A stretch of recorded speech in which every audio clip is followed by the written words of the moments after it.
এই পৃথিবীতে সব নবীদের মধ্যে থেকে মুসা আলাইহিস সালামের মেজাজ ছিল খুব গরম।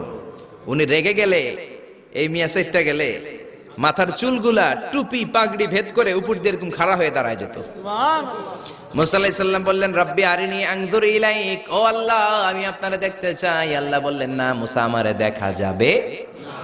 আল্লাহ বললেন দেখা যাবে না, মুসাকে আমি দেখেই ছাড়বো। আল্লাহ বলল না না, আল্লাহ বলে নো, মুসা বলে ইয়েস। আল্লাহ বলে নো, মুসা বলে ইয়েস। আল্লাহ কি বলে? মুসা কি বলে? আল্লাহ বলল নো, মুসা কয় ইয়েস। ভেজাল আছে না নাই? আল্লাহ বললেন, মুসা তিনবার নো বললাম, তুমি তিনবার ইয়েস বললা, তুমি তো ভেজাল লাগাই দিলা মুসা। মুসা আলাইহিস সালাম বললেন, ভেজাল টেজাল বুঝি না, আপনারে আমি দেই খাই সারুম। কারণ মুসা আলাইহিস সালাম আল্লাহর আওয়াজ শুনতেন। আপনি কি আল্লাহর আওয়াজ শুনেন? তো আপনার দেখার বাসনা কেমন আর মুসা আলাইহিস সালামের দেখার বাসনা কেমন তো একরকম নয়। উনি তো আল্লাহর আওয়াজটা শুনতেন। ওয়া কাল্লামাল্লাহু মুসা তাকলিমা, without any media, without any via, Allah সরাসরি মুসার সাথে কথা বলতেন। জোরে করে আল্লাহু আকবার। উনি প্রতিদিন আল্লাহর সাউন্ডটা শুনেন। আল্লাহর সাউন্ড এত সুন্দর, না জানি আল্লাহ দেখতে কত সুন্দর। এই চিন্তা মুসা আলাইহিস সালামের মধ্যে আছে না নাই? এজন্য মুসা আলাইহিস সালাম তিনবার বললেন ইয়েস ইয়েস ইয়েস। আল্লাহ আমি দেখেই ছাড়বো। আল্লাহ কয় নো নো নো। ভেজাল লাগছে না? আল্লাহ বললেন, মুসা কোন নবী এমন আবদার করে নাই, তুমি কেন করলা? মুসা কয় আমি এমনই করি, আমি আমার যেটা মনে চাই ওইটা আমি আদায় কইরা সারি। সুবহানাল্লাহ কইবেন না? আল্লাহ বললেন ঠিক আছে, ফাইন ইস্তাকাররা মাকানাহু ফাসাউফা তারানি, তোমার দিকে নূরের তাজাল্লি দিলে তোমার তো খুঁজে পাওয়া যাবে না রে মুসা। আমি আমার নূরের তাজাল্লিটা আরব বিশ্বের সব চাইতে উঁচু পাহাড় তুর পাহাড়ের উপরে দেব।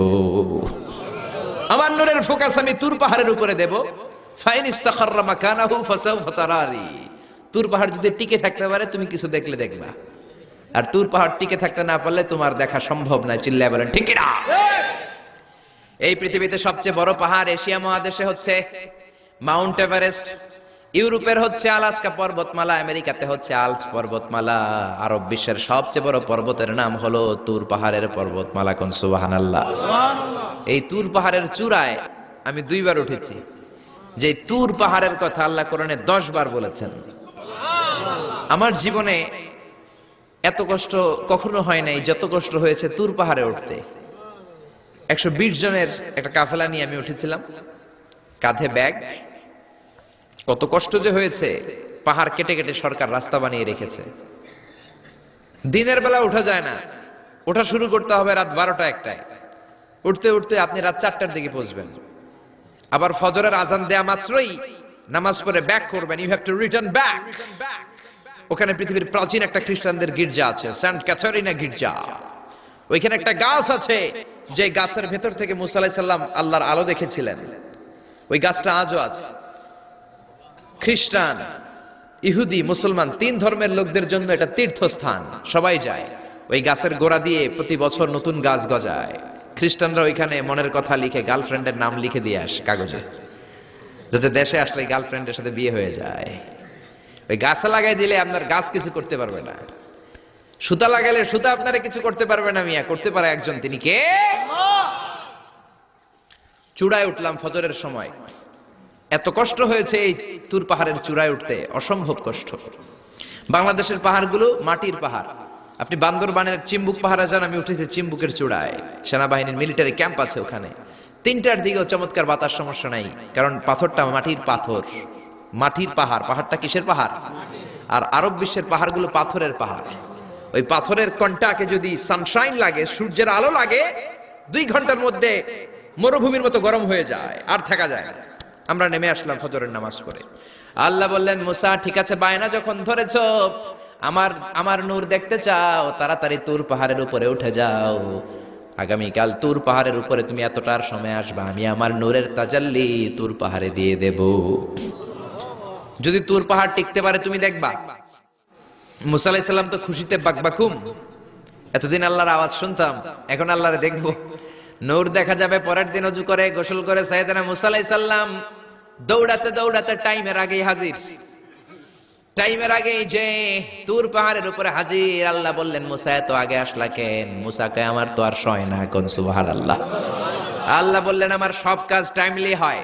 সময় যখন হলো, শেষবারের মতো আল্লাহ মুসা আলাইহিস সালাম রে জিজ্ঞেস করলেন, মুসা তুমি কি আসলেই আমার নূর দেখতে চাও কিনা? কারণ খেলাটা সাধারণ কোনো খেলা নয়, এটা বিপিএল এর খেলা নয়, আইপিএল এর নয়, এটা মুসার সাথে বিশ্ব গভর্নমেন্টের খেলা, ঠিক না? খেলার মাঝখানে যে যদি বলে আমি খেলবো না, তাহলে কিন্তু হবে না রে মুসা। আমার নূরের তাজাল্লি আমার আরশের উপর থেকে দুনিয়াতে পড়বে, খেলাটা বড় ডেঞ্জারাস খেলা, ঠিক কি না? মুসা আলাইহিস সালাম বললেন ব্যাপার না, ব্যাপার না, আমি রাজি। সবচেয়ে শক্তিশালী নবী ছিলেন মুসা আলাইহিস সালাম। আল্লাহ বললেন মুসা আমারে তুমি দেখতে চাও, তুর পাহাড়ের মধ্যে সোজা হয়ে দাঁড়াও। সাইয়েদনা মুসা আলাইহিস সালাম সোজা হয়ে দাঁড়িয়ে রইলেন। মুসা আলাইহিস সালাম শক্ত করে দাঁড়িয়ে রইলেন। আল্লাহ বললেন মুসা এই খেলাটা সাধারণ খেলা না, তোমার সাথে আমি আল্লাহর খেলা, দেখবা কিনা বলো? মুসা কয় আমি রাজি। মুসা কি কয়? আমি রাজি। আল্লাহ বললেন okay, now I am gonna start the game. আমি এবার গেম শুরু করে দেব মুসা। ডানে বায়ে সামনে পেছনে চতুর্দিকে 12 ফারসাক এরিয়া, 4 ফারসাক এরিয়া, 1 ফারসাকে 4 মাইল, 1 ফারসাকে 3 মাইল, 4 ফারসাকে 12 মাইল। 12 মাইল এরিয়ার মধ্যে যত মশা ছিল, মাছি ছিল, সাপ ছিল, ইঁদুর ছিল, ব্যাঙ ছিল, ঝিঝি পোকা ছিল, আল্লাহ বললেন 12 মাইল এরিয়ার বাইরে চলে যা, পুরো তুর পাহাড়ের এরিয়াটারে ফাঁকা করে দে, খেলা শুরু হবে। সুবহানাল্লাহ পড়েন। মশা মাছি ঝিঝি পোকা যত কিছু আছে সব 12 মাইল এরিয়ার বাইরে চলে গেল, সব চলে গিয়েছে। এবার মুসা আলাইহিস সালাম দাঁড়িয়ে রইলেন। আল্লাহ বললেন ও জিব্রাইল তুমিও 12 মাইল এরিয়ার বাইরে চলে যাও। সাইয়েদনা জিব্রাইল ডেকে বলে আল্লাহ সৃষ্টির শুরু থেকে আজ পর্যন্ত আমিও তো তোমার নূর দেখি নাই। আল্লাহু আকবার। সিদরাতুল মুনতাহার এইখানে কান লাগিয়ে তোমার আদেশগুলো শুনি, তোমার অর্ডারগুলো নবীদের কাছে আমি উপর থেকে পৌঁছে দেই, আমিও তো তোমার নূর দেখি নাই। আমার ভাই মুসা নবীর সাথে আমিও যদি একটু নূর দেখতে পারি, সমস্যাটা কোথায়? আল্লাহ বললেন না, সমস্যা আছে, কারণ খেলা তো তোমার সাথে আমার না, খেলা আল্লাহর সাথে। মুসার জোরে কোন ঠিক না? তুমিও 12 মাইল এরিয়ার বাইরে চলে যাও। চলে গেল। এরপরে মুসা আলাইহিস সালাম বললেন আল্লাহ এবার আমি রেডি। আল্লাহ বলল আমি তো রেডি না, কারণ তোমার দুই কাঁধের মধ্যে দুইটা ফেরেশতা আছে না নাই? কিরামান কাতিবিনা ইয়ালামুনা মা তাফআলুন। ও কিরামান কাতিবিন, খেলা শেষ হওয়া পর্যন্ত তোরাও একটু চলে যা। কিরামান কাতিবিনও নাই। এবার আল্লাহ 12 মাইল এরিয়ার মধ্যে স্পেশাল সিকিউরিটি ফোর্স এঞ্জেল পাঠালেন। ফেরেশতারা চলে আসলো। তারা হাতের সাথে হাত লাগিয়ে, পায়ের সাথে পা লাগিয়ে 12 মাইল এরিয়ার মধ্যে বিশাল সীসা ঢালা প্রাচীর দেয়াল দিয়ে দিল। আল্লাহু আকবার। খেলার মধ্যে বাউন্ডারির দরকার আছে না নাই? বিশাল 12 মাইলের বাউন্ডারি দিয়ে আল্লাহ বললেন মুসা শেষবারের মতো জিজ্ঞেস করি, তুমি খেলতে রাজি আছো কিনা? মুসা কয় ব্যাপার না, শক্ত হয়ে দাঁড়িয়ে রইলেন। আল্লাহ বললেন ঠিক আছে। রব্বুল আলামিন এবার 12 মাইল এরিয়াটাকে ঘুটঘুটে অন্ধকার করে দিলেন। এত অন্ধকার, মুসা আলাইহিস সালাম নিজের হাত নিজে দেখে না, নিজের শরীরকে নিজে দেখে না। এত ঘুটঘুটে অন্ধকার, অন্ধকার দেখে আশেপাশে কোনো আওয়াজ নাই। এতক্ষণ মশামাছির ভনভন ছিল, ঝিঝি পোকার ঝিঝি শব্দ ছিল, এখন কোনো আওয়াজ নাই। মুসা নবীর অন্তরে এবার ভয় ঢুকাই দিছে কে? এবার একটু নড়ে সরে বসছে, ভয় লেগেছে, কিন্তু ওই যে আল্লাহর নূর দেখবে আকাঙ্ক্ষা মনোবল এখনো হারায় নাই। আল্লাহ আবারও বললেন মুসা রেডি আছো কিনা? মুসা কয় কি কয়? ওই যে ব্যাপার না। মুসা আলাইহিস সালাম দাঁড়িয়ে রইলেন। তিনি বললেন ইয়েস আমি দেখব। এবার আল্লাহ মুসা আলাইহিস সালামের চোখের পাওয়ার বাড়িয়ে দিলেন। আল্লাহ বললেন তোমার চোখের জ্যোতি আমি বাড়িয়ে দিলাম, ঊর্ধ্ব জগতের জিনিস এখন তুমি দেখবা, ঊর্ধ্বাকাশের জিনিস দেখবা, উপরের দিকে তাকাও। 12 মাইল এরিয়াকে অন্ধকার দূর করে আলোময় করে দিলেন। এবার সাইয়েদনা মুসা আলাইহিস সালামের চোখে এত পাওয়ার, উপরের দিকে তাকিয়ে সব দেখতে পেলেন। কোন সুবহানাল্লাহ। তাকিয়ে দেখলেন প্রথম আকাশের মহাশূন্য, তারপরে প্রথম আকাশ। আমরা যেটা দেখি এটা কিন্তু প্রথম আকাশ না। আপনি জীবনও আকাশ দেখেন নাই। আকাশ কি এত কাছে? আপনি যা দেখেন it's a space, open space. প্রথম আকাশের মহাশূন্য, তারপরে প্রথম আকাশ, তারপরে দ্বিতীয় আকাশের মহাশূন্য, তারপরে দ্বিতীয় আকাশ, তারপরে তৃতীয় আকাশের মহাশূন্য, তারপরে তৃতীয় আকাশ। আপনারা সূর্য, চন্দ্র, galaxy, Milky Way, black hole, Proxima Centauri, Alpha Centauri, Alpha Centauri B, যা দেখেন সব প্রথম আকাশের মহাশূন্যের ভেতরে। চিল্লায় বলেন ঠিক কিনা? মুসা আলাইহিস সালাম তাকিয়ে দেখলেন তারা দেখা যায়।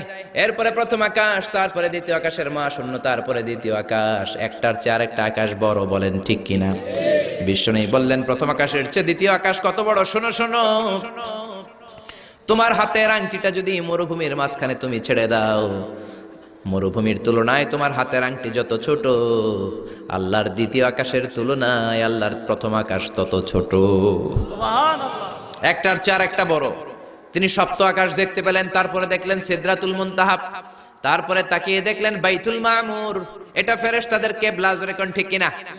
আমরা কাবা ঘরে মক্কায় যে চারিদিকে তাওয়াফ করি, ফেরেশতারা ঠিক কাবার বরাবর উপরে বাইতুল মামুরের চারদিকে তাওয়াফ করে। একসাথে 70,000 ফেরেশতা করে, একবারে 70,000 ফেরেশতা একবার যদি তাওয়াফ করে, কিয়ামত পর্যন্ত দ্বিতীয়বার কোন ফেরেশতা তাওয়াফের চান্স পাবে না। কোন সুবহানাল্লাহ। কোটি কোটি ফেরেশতা সিরিয়াল দিয়ে তাদের কাজ শেষ করে এখানে তাওয়াফের জন্য লাইন দিয়ে থাকে, চিল্লায় বলেন আল্লাহু আকবার। এরপরে সাইয়েদনা মুসা আলাইহিস সালাম তাকিয়ে দেখলেন বিশাল বড় কোরআনের বাড়ি দেখা যায়, বাল হুয়া কোরআনুম মাজিদ ফি লাউহিম মাহফুজ, লাউহে মাহফুজ দেখতে পেলেন। এরপরে তাকিয়ে দেখেন আল্লাহর কুরসি দেখা যায়, তারপরে দেখলেন আল্লাহর আরশ দেখা যায়, তারপরে দেখলেন আল্লাহর 70,000 নূরের পর্দা দেখা যায়। কোন সুবহানাল্লাহ।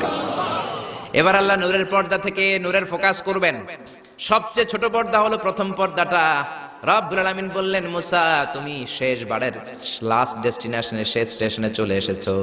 এবার যদি তুমি আমার নূর দেখতে চাও দেখাবো, তুমি দেখতে না চাইলে খেলা বন্ধ করে দিব। দেখতে চাও কিনা? মুসা বলে আমি দেখতে চাই। রব্বুল আলামিন মুসার কথা শুনে এবার নূরের পর্দা থেকে নূরের ফোকাস দিবেন। কতটুকু দিবেন? মুফাসসির হয়রান হয়ে গিয়েছেন, ব্যাখ্যায় কি বলবেন। কেউ কেউ বলেছেন মিসলা উন্মুলাতিল খুনসার, এই যে আমরা কানি আঙ্গুল বলি না, এটারে আরবিতে এটার বলে খেনসার, এটার বলে ইবহাম, এটার বলে সাব্বাবা, এটার বলে উস্তা, এটা বিনসার, এটা খেনসার। ইবহাম সাব্বাবা আমরা বলি শাহাদাত আঙ্গুল, আরবিতে বলে সাব্বাবা, এটার বলে উস্তা, এটার বলে বিনসার, এটার বলে খেনসার। মুফাসসিরিন ইকরাম বলেন খেনসার আঙ্গুল পরিমাণ, এই আঙ্গুলের কানি আঙ্গুলের সামনে যতটুকু পরিমাণ, ওই পরিমাণ জায়গা আল্লাহ 70,000 নূরের পর্দা নয়, শুধুমাত্র প্রথম পর্দাটা এতটুকু ফাঁক করেছে। আবার কোন কোন মুফাসসিরিন বলেছেন না না, এত বেশি না। একটা সুইয়ের পেছনে যত ছিদ্র, সুইয়ের ভেতরে সুতা ঢোকানোর জন্য যতটুকু ছিদ্র লাগে, ততটুকু ছিদ্র আল্লাহ আলাদা করে তিনি ফোকাস করেছেন। ফালাম্মা তাজাল্লা রাব্বুহু লিল জাবালি জাআলাহু দাক্কাও ওয়া খাররা মূসা সাইকা। রব্বুল আলামিন নূরের তাজাল্লি যখন তুর পাহাড়ের উপর দিলেন, এক সেকেন্ডের জন্য নূরের ফোকাস নয়, এক সেকেন্ড 1000 ভাগ করলে হয় 1 মাইক্রোসেকেন্ড, 1 মাইক্রোসেকেন্ড 1000 ভাগ করলে হয় 1 ন্যানো সেকেন্ড। 1 ন্যানো সেকেন্ডের জন্য রব্বুল আলামিন নূরের ফোকাস দিলেন। কোন সুবহানাল্লাহ। সুবহানাল্লাহ। ওই নূরের ফোকাস পেয়ে ফালাম্মা তাজাল্লা রাব্বুহু লিল জাবালি জাআলাহু দাক্কা ওয়া খাররা মূসা সাইকা, মুহূর্তের মধ্যে বিশাল সিলসিলাত তুরে সাইরা আল্লাহর নূরের তাজাল্লিতে জ্বলে পুড়ে মেসাকার হয়ে যায়। মূসা আলাইহিস সালাম কি আর দেখবে, এটা তো 1 সেকেন্ডও না। 1 সেকেন্ডের 1000 ভাগ করলে 1 মাইক্রোসেকেন্ড, 1 মাইক্রোসেকেন্ডকে 1000 ভাগ করলে 1 ন্যানো সেকেন্ড। 1 ন্যানো সেকেন্ডের জন্য নূরের ঝলক মেরেছেন। ওই নূরের ঝলকে তুর পাহাড় জ্বলে যায়। সাইয়েদনা মূসা আলাইহিস সালাম বেহুশ হয়ে পাহাড়ের উপরে পড়ে যায়। কোন সুবহানাল্লাহ। হুশ ফেরার পরে হাত জোর করে আল্লাহর কাছে ক্ষমা চায়, মাবুদ রে, আর জীবনে বায়না ধরবো না, আর জীবনে বলবো না আমি তোমারে দেখতে চাই, জনমের স্বাদ মিটে গেছে। কিছুই দেখতে পারে নাই, এক তাজাল্লিতে বেহুশ হয়ে পড়ে গিয়েছে। চিৎকার করে পড়েন না আল্লাহু আকবার।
সাইয়েদনা মারিয়াম আলাইহিস সালাম, যার নামে আল্লাহ তাআলা কোরআনে একটা সূরা দিলেন,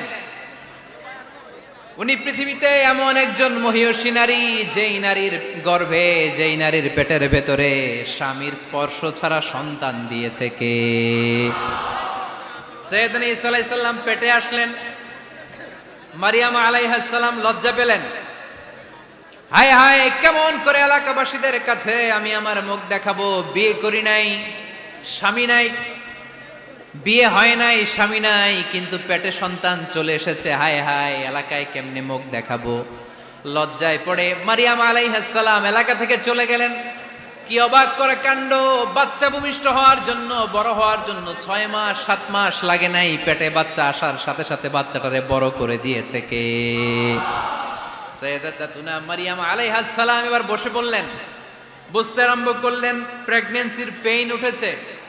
হঠাৎ করে পেট থেকে বাচ্চা ভূমিষ্ঠ হয়ে যাওয়ার পরে উনি কাঁপতে আরম্ভ করলেন। ক্ষুধার চোটে খাবার কিছু নাই, সামনে ঝর্ণা, উপরে একটা খেজুর গাছ। সাইয়েদনা ঈসা আলাইহিস সালামকে কোলে নিয়ে মারিয়াম আলাইহিস সালাম মনে মনে ভাবে, হায় রে, কেউ যদি একটু খেজুর পেড়ে দিত, এই ক্ষুধার মুহূর্তে আমি খেজুর খেয়ে পেটের ক্ষুধা নিবারণ করতাম।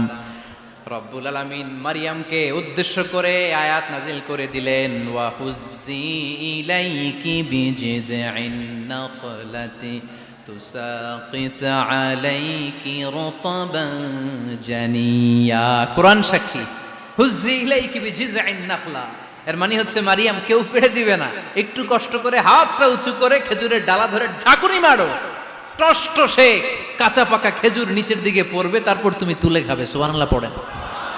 আল্লাহ চাইলে অটোমেটিক্যালি কারামাত হিসেবে খেজুরগুলো নিচে ফেলতে পারতেন না? কথা কন, খেজুরগুলো অটোমেটিক্যালি নিচের দিকে পড়ছে? পড়ে নাই। আল্লাহ শিক্ষা দিয়েছে, যেই পরিস্থিতিতে থাকো না কেন, তোমাকে শ্রম ব্যয় করে, কষ্ট করে তোমার উপার্জন করতে হবে, রিজিকের বন্দোবস্ত করতে হবে। চিল্লায় বলেন ঠিক কিনা? ইসলাম আমাদেরকে এটাই শিখিয়েছে, কাজে লজ্জা নাই। আবার বিশ্বনবী বললেন, ইন খামাতিস সাআ ওয়া ফি ইয়াদি আহাদিকুম ফাসিলাতুন, তোমাদের কারো হাতে যদি একটা চারা বীজ থাকে, সে যদি দেখে কিয়ামত হতে শুরু করেছে, ফাইন ইসতাতাআ আন ইয়াগরিসাহা ক্বাবলা আন তাকুমাস সাআ ফালইয়াগরিসহা, কারো হাতে একটা চারা বীজ নিয়ত করেছে, চারা বীজটা রোপণ করবে, ইন দ্য মিন টাইম দেখলো কিয়ামত হতে শুরু করেছে, বিশ্বনবী বললেন, যদি তোমার সুযোগ থাকে কিয়ামত হওয়ার আগে চারা বীজটা রোপণ করে দাও। কথা বুঝতে পেরেছেন? আপনার হাতে একটা চারা বীজ, আপনি প্ল্যান করেছেন এই চারা বীজটা রোপণ করবেন, ইন দ্য মিন টাইম দেখলেন কি হওয়া শুরু হয়েছে? ইযা জুলজিলাতিল আরদু জিলজালাহা, দ্য বিগেস্ট আর্থকোয়েক, ভূমিকম্প শুরু হয়েছে, কিয়ামত হয়ে যাবে। বিশ্বনবী বললেন, কিয়ামত হইতেছে ওদিকে, আর তোমার হাতে যদি চারা বীজ থাকে, দেরি করো না, কিয়ামত তোমার কাছ পর্যন্ত আসার আগে সুযোগ পেলে চারা বীজটা রোপণ করে দাও।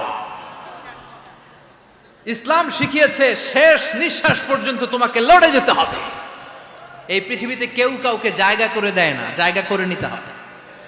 এই পৃথিবীটা, the life is not a bed of roses, এটা ফুল বিছানো কোনো ফুল সজ্জা নয়, এটা কণ্টকাকীর্ণ। কেউ আপনার স্পেস করে দিবে না, কেউ আপনাকে সুযোগ করে দিবে না, কেউ আপনার জায়গা করে দিবে না, বরং আপনি জায়গা করে নিলে টাইনা নিচে নামাবে। কথা বলেন। এজন্য কখনো অলসতাকে স্থান দেয়া যাবে।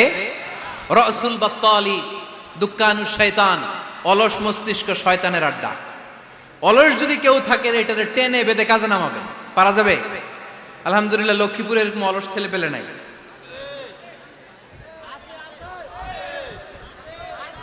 আছে?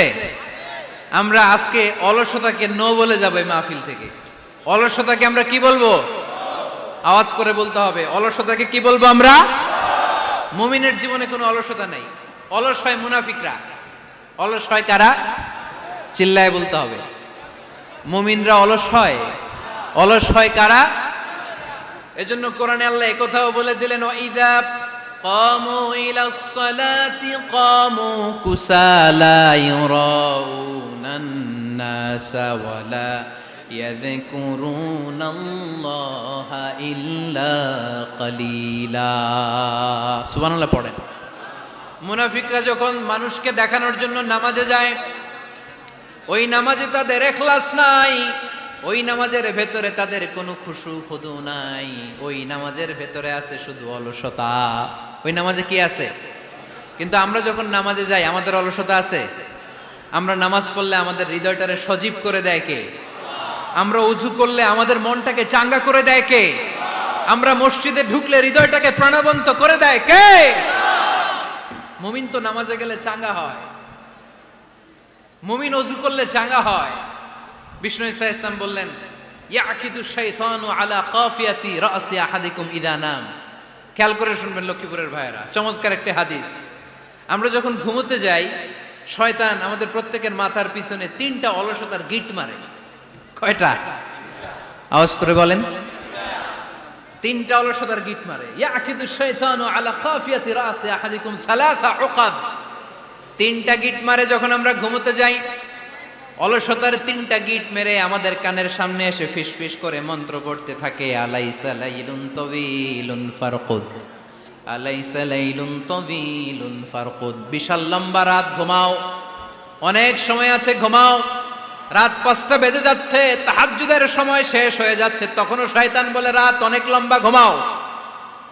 ফজরের সময় পার হয়ে যাচ্ছে, সূর্য উঠে যাচ্ছে, শয়তান বলে আলাইসা লাইলুন তাওয়িলুন ফারকুদ, এখনো অনেক সময় আছে, লম্বা লম্বা লম্বা চৌড়া রাত পড়ে আছে, তুমি ঘুমাও। বিশ্বনবী বললেন, ফাইনিস্তাইকাযা ওয়া যাকারাল্লাহ ইনহাল্লাত উকদা। আমার উম্মতের কেউ যখন ঘুম থেকে জেগে ঘুম থেকে ওঠার দোয়া পড়া শুরু করে দেয়, অলসতার প্রথম গিটটা সাথে সাথে খুলে দেয় কে? আপনি ঘুম থেকে উঠেই যখন ঘুম থেকে ওঠার দোয়া পড়বেন, আপনার অলসতার প্রথম গিট খুলে দেয় কে? ঘুম থেকে ওঠার দোয়াটা কি? আলহামদুলিল্লাহিল্লাযী আহইয়ানা বা'দামা আমাতানা ওয়া ইলাইহিন নুশুর। প্রশংসা সে আল্লাহ, যে আল্লাহ আমাদেরকে লম্বা একটা ঘুম শেষে, মৃত্যু শেষে আমাদেরকে ঘুম থেকে উঠালেন। এই দোয়াটা পড়ার সাথে সাথে শয়তান যে 3টা গিট মারছে, ওই 3টার একটা খুলে দেয় কে? Fine তাওয়াদ্দা in হাল্লাত উকদা। ঘুম থেকে জেগে ঘুমের দোয়া পড়ার পরে যখন কেউ ওযু করে ফেলে, অলসতার দ্বিতীয় গিটটাও খুলে দেয় কে? ওযু করার পরে ফাইন সাল্লাত ইন হাল্লাত উকদা, নামাজের মুসল্লায় দাঁড়িয়ে যখন নামাজ শুরু করে দেয়, অলসতার 3 নাম্বার গিটটাও খুলে দেয় কে? 3টা গিট যখন খুলে দেয়, বিষ্ণু ঈসা ইসলাম বললেন, ফাআসবাহা নাশীতাল কলব। নাশীত, তখন মুমিন বান্দা সজীব হয়ে ওঠে, প্রাণবন্ত হয়ে ওঠে, উচ্ছ্বসিত হয়ে ওঠে। ওয়া ইল্লা খাবিসান নাফসি কাসলান।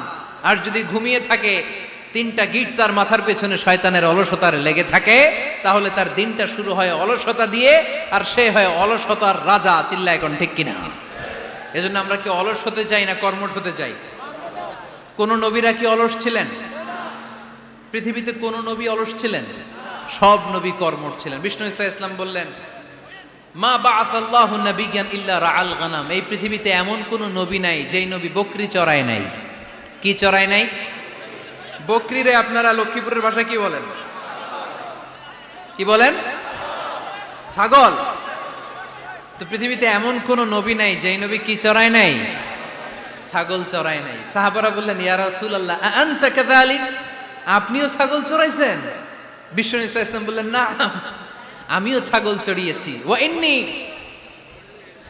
আরআহা আলা কারারাইতি আহলি মক্কা, আমি তো মক্কাবাসীদের অল্প কিছু পয়সার বিনিময়ে তাদের ছাগলগুলোকে চড়িয়ে দিতাম।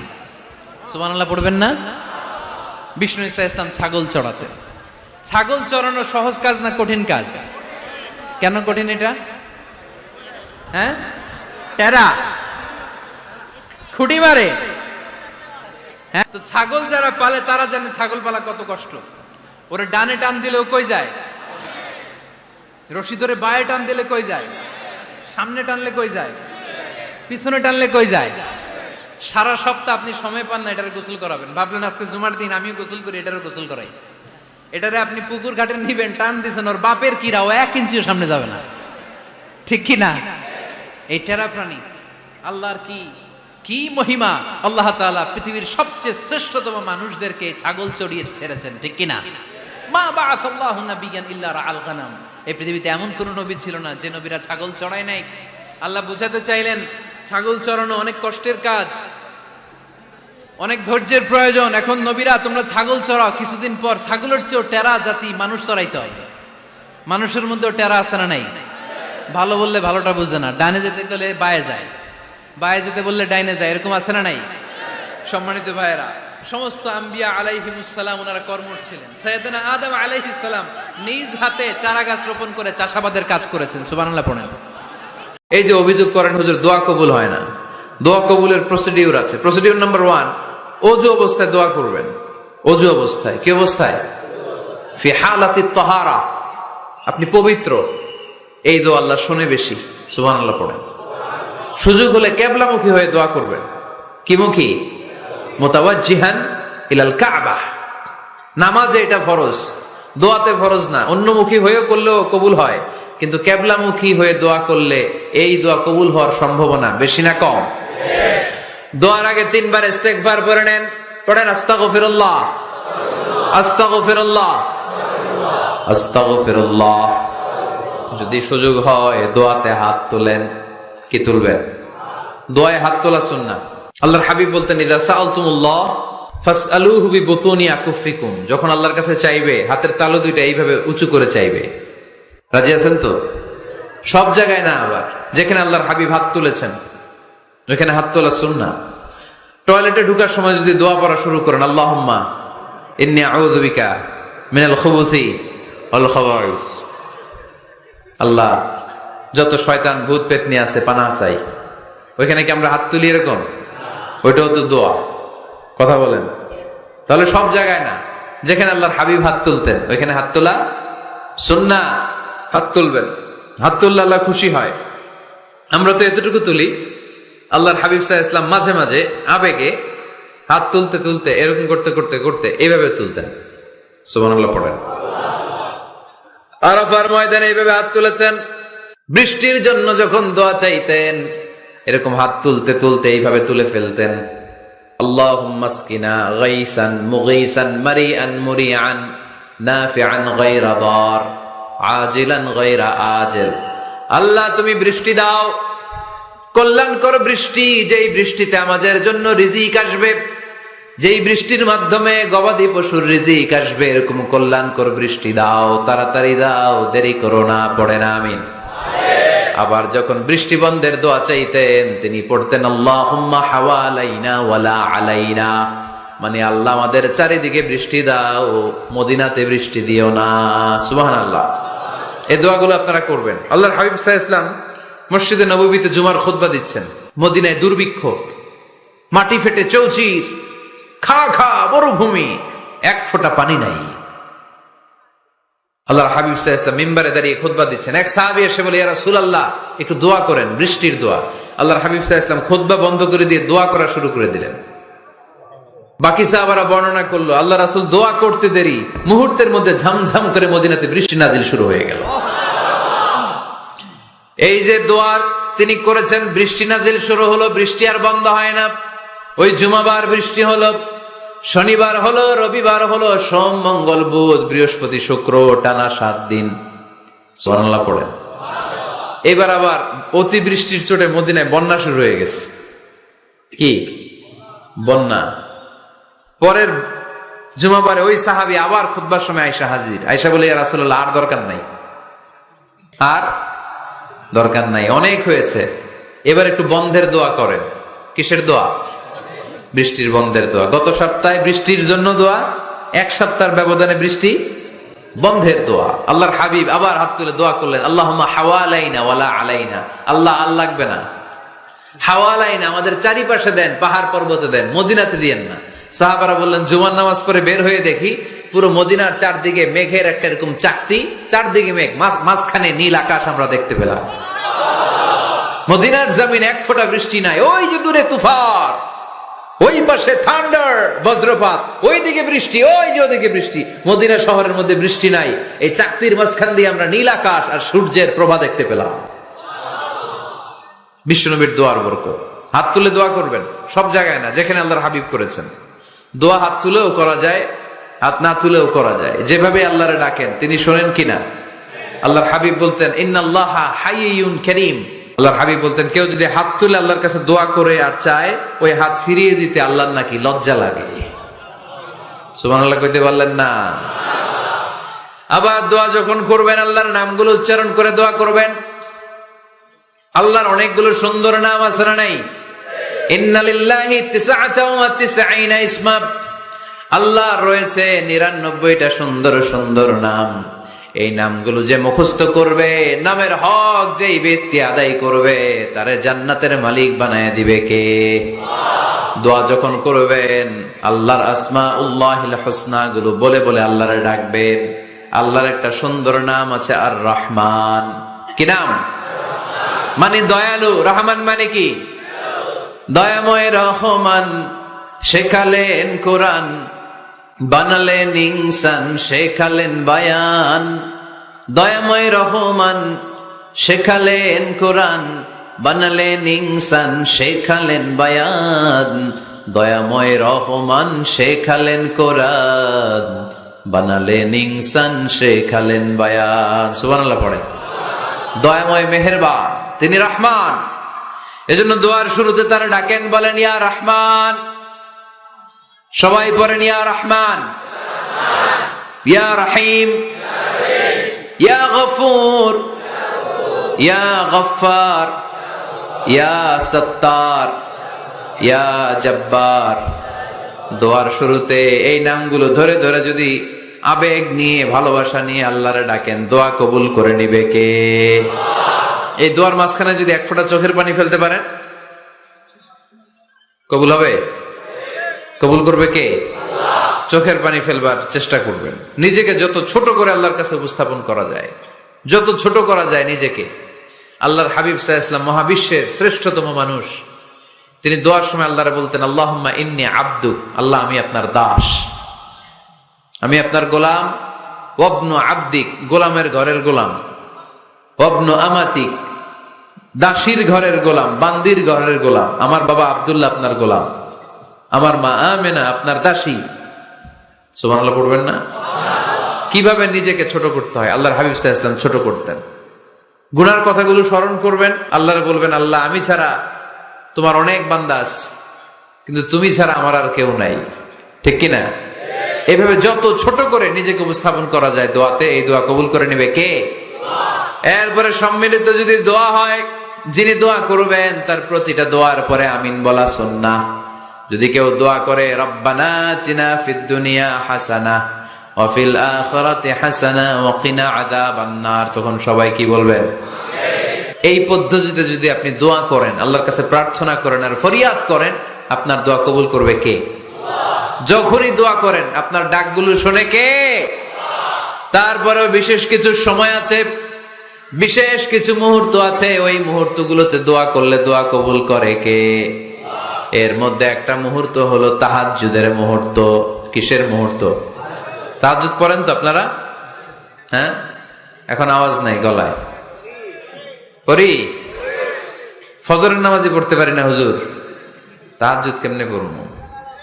وَمِنَ اللَّيْلِ فَتَهَجَّدْ بِهِ نَافِلَةً لَكَ عَسَىٰ أَن يَبْعَثَكَ رَبُّكَ مَقَامًا مَحْمُودًا। এটা এমন নামাজ, এই নামাজের পরে দোয়া করলে কবুল করবে কে?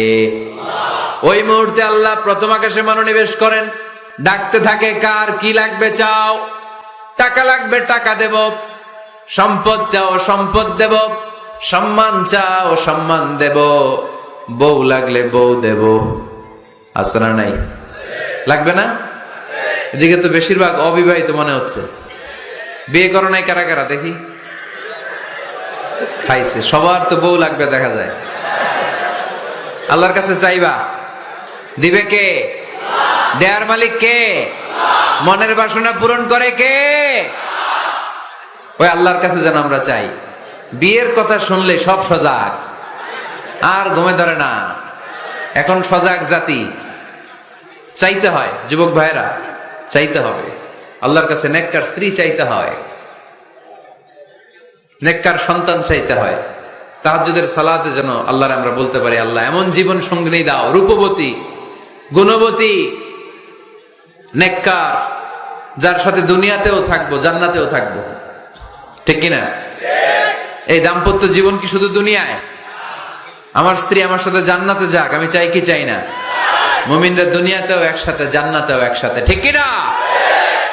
তাহাজ্জুদের দোয়া আল্লাহ ফিরায় না। ইফতারির আগে যে দোয়া, ওইটা আল্লাহ ফিরায় না। আজান এবং একামতের মাঝখানে দোয়া করলে ওই দোয়া আল্লাহ কখনো ফিরিয়ে দেয় না। প্রত্যেক ফরজ সালাতের পরে আমরা যে আল্লাহর কাছে দোয়া করি, ওই দোয়া কবুল করে কে? বৃষ্টি যখন পড়ে, বৃষ্টির নিচে দাঁড়িয়ে আপনি দোয়া করবেন, দোয়া কবুল করবে কে?